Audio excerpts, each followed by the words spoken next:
Des faits d'une triste simplicité. C'est l'expression du procureur de la République de Montpellier pour résumer la mort de l'étudiant de 20 ans. Au départ, une dispute entre le jeune homme et son ami Cour-Gambetta. Un homme de 29 ans s'interpose, des invectives et des coups sans gravité sont échangés, puis les protagonistes se séparent. 10 minutes plus tard, l'homme rejoint l'étudiant rue Saint-Guilhem et lui assène 2 coups de couteau.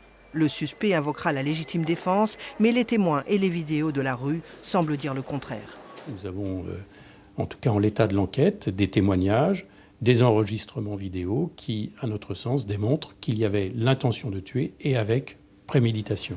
Ce sont ces mêmes caméras de surveillance et les témoignages qui permettront l'interpellation rapide de l'auteur des coups de couteau. C'est le commissariat qui intervient dans un premier temps, avec des unités judiciaires qui interviennent sur place, des unités également BAC et des polices secours. Voilà, l'ensemble qui va permettre de geler les lieux, d'identifier qu'il y a un premier lieu qui va pouvoir nous intéresser, qui va correspondre à la première altercation située à quelques centaines de mètres, et de bloquer sur place un certain nombre de témoins essentiels. Il faudra attendre les résultats des analyses pour savoir si l'homme était alcoolisé et si une des armes blanches retrouvées chez lui correspond aux 2 coups de couteau au thorax révélés par l'autopsie.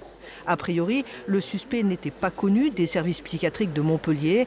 En revanche, il a un lourd passé judiciaire, dont 3 ans de prison ferme pour fait de violence.